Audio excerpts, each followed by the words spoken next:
Hello everyone, welcome to smart exam study. और आज के इस वीडियो लेक्चर में 16 से 20 जून तक के टॉप 50 करंट अफेयर्स होने वाले हैं, तो बने रहिए इस वीडियो में। पहला क्वेश्चन है, हाल ही में बिहार खादी का ब्रांड एम्बेसडर किसे नियुक्त किया गया है? तो नियुक्त किया गया है पंकज त्रिपाठी जी को। ये एक अभिनेता हैं, इन्होंने अभी काफ़ी सारी फिल्मों में शानदार अभिनय किया है। बरेली की बर्फी, स्त्री, ये सारी फिल्में आपने देखी होंगी।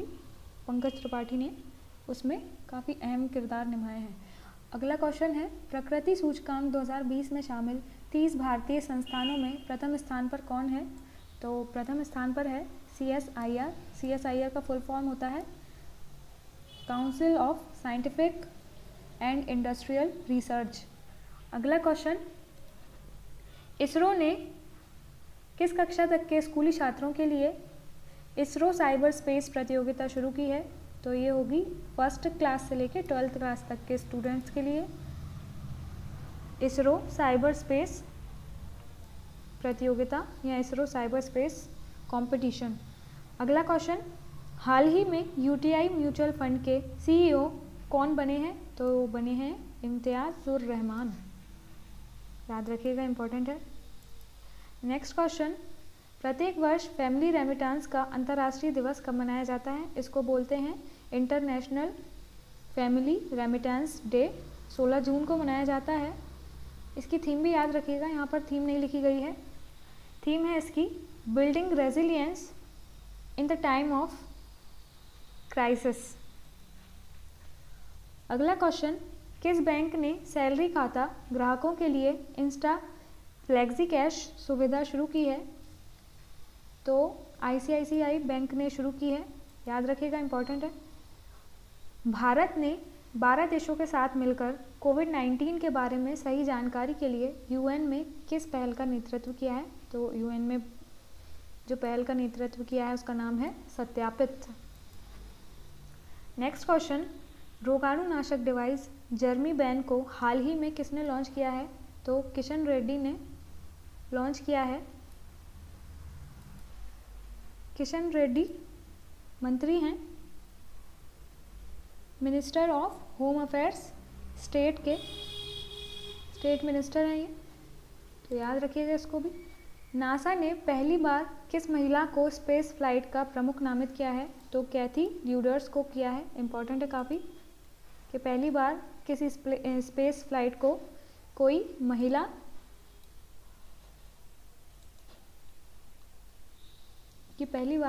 किसी स्पेस फ्लाइट को कोई महिला लीड करेगी, तो याद रखिएगा, इम्पॉर्टेंट है। भारत के पहले इंडियन गैस एक्सचेंज प्लेटफॉर्म का शुभारंभ किसने किया? तो धर्मेंद्र प्रधान ने किया। धर्मेंद्र प्रधान कौन से मंत्री हैं, आप हमें कमेंट सेक्शन में लिखकर बताएंगे। और नेक्स्ट क्वेश्चन, हाल ही में CBSE ने पूरी तरह से पेपरलेस होने के लिए कौन सा ऐप लॉन्च किया है? तो E-ऑफिस पेपरलेस होने के लिए लॉन्च किया है। CBSE के जो भी दफ्तर हैं वहाँ पर E-ऑफिस ऐप के माध्यम से ही सारे काम किए जाएंगे। किस रेलवे जोन ने कोविड-19 बॉडी स्क्रीनिंग के लिए फेब्री-आई सुविधा की शुरुआत की है? तो ये शुरुआत की है सेंट्रल रेलवेज़ ने। याद रखिएगा, इम्पॉर्टेंट है फेब्री-आई सुविधा। अगला क्वेश्चन, हाल ही में फिलीपींस में भारत का अगला राजदूत कौन नियुक्त किया गया है? तो शंभू S कुमारन को फिलीपींस में भारत का अगला राजदूत नियुक्त किया गया है। अगला क्वेश्चन है, किस पेमेंट्स बैंक ने MSME के लिए सुरक्षा वेतन खाता सेवा शुरू की है? तो एयरटेल पेमेंट बैंक ने शुरू की है MSME के लिए सुरक्षा वेतन खाता सेवा। अगला क्वेश्चन है, सिप्री की हाल ही में जारी रिपोर्ट के अनुसार किस देश के पास सबसे ज़्यादा परमाणु हथियार हैं? तो ये हैं रूस के पास सबसे ज़्यादा हैं परमाणु हथियार। अगला क्वेश्चन, प्रत्येक वर्ष विश्व मरुस्थलीय एवं सूखा रोकथाम दिवस किस दिन मनाया जाता है? तो 17 जून को मनाया जाता है। थीम थी इसकी फूड, फीड और fibre. Food, feed, fibre, F3 भी बोल सकते हैं इसको। तो याद रखिएगा, थीम भी काफ़ी इंपॉर्टेंट है। नेक्स्ट क्वेश्चन, हाल ही में ओडिशा की किस नदी में 500 वर्ष पुराना जलमग्न मंदिर मिला है? तो महानदी में मिला है जलमग्न मंदिर। नेक्स्ट क्वेश्चन, जैव विविधता को बढ़ावा देने के लिए किस भारतीय एनजीओ ने मोनाको फाउंडेशन अवार्ड जीता है? 2020 जीता है। तो डीडीसी ने जीता है, डेक्कन डेवलपमेंट सोसाइटी। आईएमडी द्वारा जारी विश्व प्रतिस्पर्धा सूचकांक 2020 में भारत किस स्थान पर है? तो भारत है 43वें स्थान पर, 43rd पोजीशन है, और फर्स्ट पर है सिंगापुर।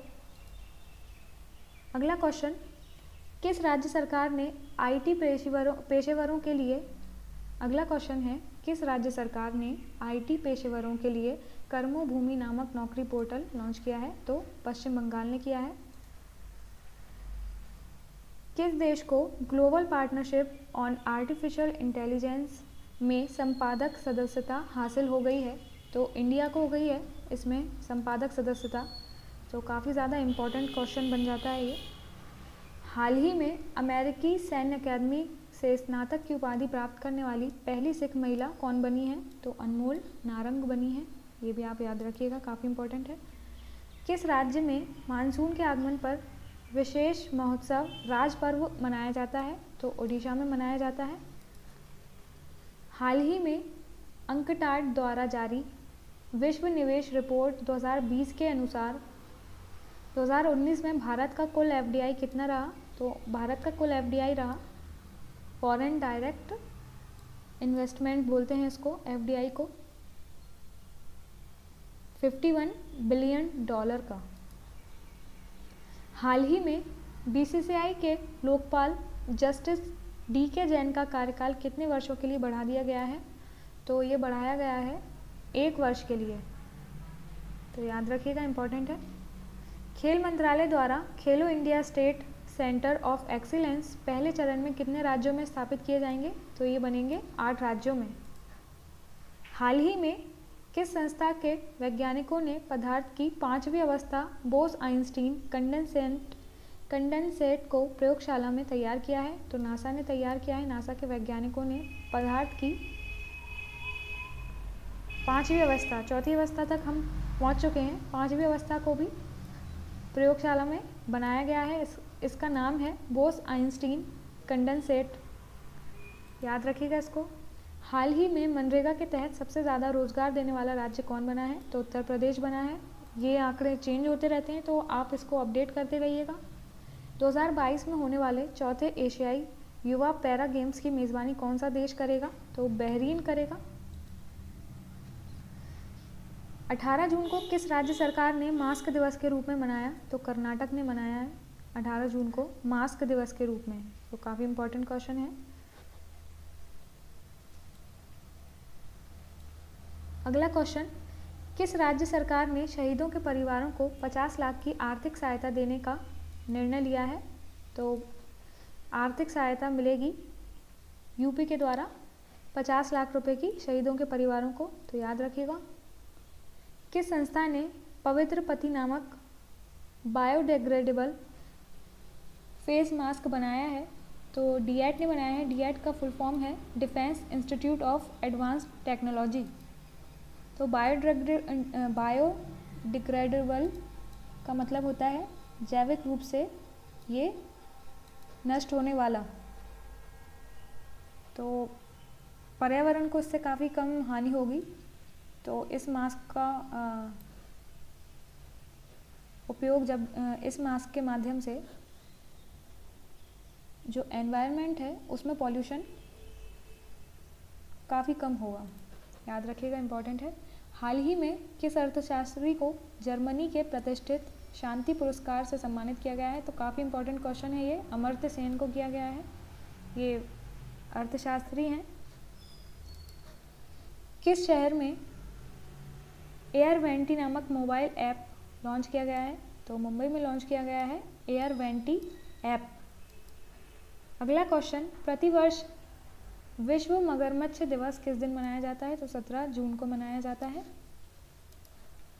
संयुक्त राष्ट्र महासभा के 75वें सत्र का अध्यक्ष किसे चुना गया? वॉल्कन बॉज़कर। तो याद रखिएगा, इम्पोर्टेंट है काफ़ी। भारतीय रेलवे ने किस स्टेशन पर पहली ऑटोमेटिक टिकट चेकिंग मशीन स्थापित की है? तो ऑटोमेटिक टिकट चेकिंग मशीन लगी है नागपुर में।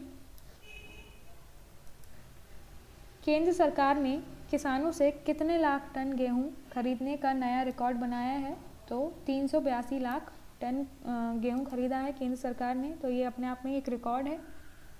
हाल ही में किस राज्य ने सार्वजनिक स्थानों पर तंबाकू के उपयोग पर प्रतिबंध लगा दिया है? तो झारखंड ने ऐसा किया है। आरबीआई ने निजी क्षेत्र के बैंकों की समीक्षा करने के लिए एक 5 सदस्यीय समूह का गठन किया है। इसकी अध्यक्षता कौन करेगा? तो इसकी अध्यक्षता करेंगे पीके मोहंती। निजी क्षेत्र के बैंकों की समीक्षा करेगा ये ग्रुप। ड्रोन संचालकों को बीमा सुरक्षा प्रदान करने वाली भारत की पहली बीमा कंपनी कौन बनी है? तो HDFC ERGO। भारत को हाल ही में कितनी बार संयुक्त राष्ट्र सुरक्षा परिषद का अस्थायी अध्यक्ष चुना गया है? तो 8वीं बार चुना गया है। रेलवे ने हाल ही में चीन की सिग्नलिंग और टेलीकम्युनिकेशन के साथ कितने करोड़ का करार रद्द कर दिया है? करार मतलब जो समझौता हुआ था, टाई अप हुआ था दोनों देशों के बीच, रेलवे चीन से सिग्नलिंग और टेलीकम्युनिकेशन के लिए 471 करोड़ रुपए का जो समझौता था, ये इस समझौते को रद्द कर दिया है रेलवे ने। नेक्स्ट क्वेश्चन, 19 जून को विश्व भर में कौन सा दिन मनाया जाता है? तो विश्व एथनिक दिवस मनाया जाता है। वर्ल्ड इकोनॉमिक फोरम 2020 के जारी टॉप 100 टेक्नोलॉजी कंपनियों की लिस्ट में कितनी भारतीय स्टार्टअप कंपनियों को स्थान मिला है? तो 2 कंपनियों को मिला है, याद रखिएगा, इंपॉर्टेंट है। हाल ही में पीएम मोदी के किस अभियान के तहत देश में पहली रोग निदान प्रतियोगिता? अगला क्वेश्चन है, हाल ही में पीएम मोदी के किस अभियान के अंतर्गत देश में पहली रोग निदान प्रयोगशाला तैयार हो गई है? तो इस अभियान का नाम है आत्मनिर्भर भारत। अगला क्वेश्चन, 18 जून को विश्व भर में कौन सा दिन मनाया जाता है? तो ऑटिस्टिक प्राइड डे मनाया जाता है। 93वें ऑस्कर अवार्ड कितने माह तक के लिए स्थगित कर दिए गए हैं? 2 माह तक के लिए कर दिए गए हैं। 2021 में होने वाले हैं ये, फरवरी 2021 में, लेकिन अब उनको अप्रैल 2021 में आयोजित किया जाएगा। अमेरिका के हॉकिंसन शहर में किस हिंदू देवता की 25 फीट लंबी प्रतिमा को स्थापित किया गया है? तो हनुमान की प्रतिमा लगाई गई है 25 फीट लंबी हॉकिंसन शहर में। अगला क्वेश्चन, नेपाल के पशुपतिनाथ मंदिर में स्वच्छता केंद्र का निर्माण कराने के लिए भारत ने कितने करोड़ रुपए की देने की घोषणा की है? तो भारत देगा अपनी तरफ से 2.33 करोड़ या 2.33 करोड़ रुपए। तो ये थे टॉप 50 क्वेश्चन 16 से 20 जून तक के। इन क्वेश्चंस को आप अच्छे से पढ़िएगा। बाकी वीडियो को लाइक कीजिए, चैनल को सब्सक्राइब कीजिए और इस वीडियो को अपने फ्रेंड्स के साथ शेयर कीजिए। तब तक के लिए पॉजिटिव रहिए और सेफ रहिए। मिलते हैं अगले वीडियो में, तब तक के लिए धन्यवाद।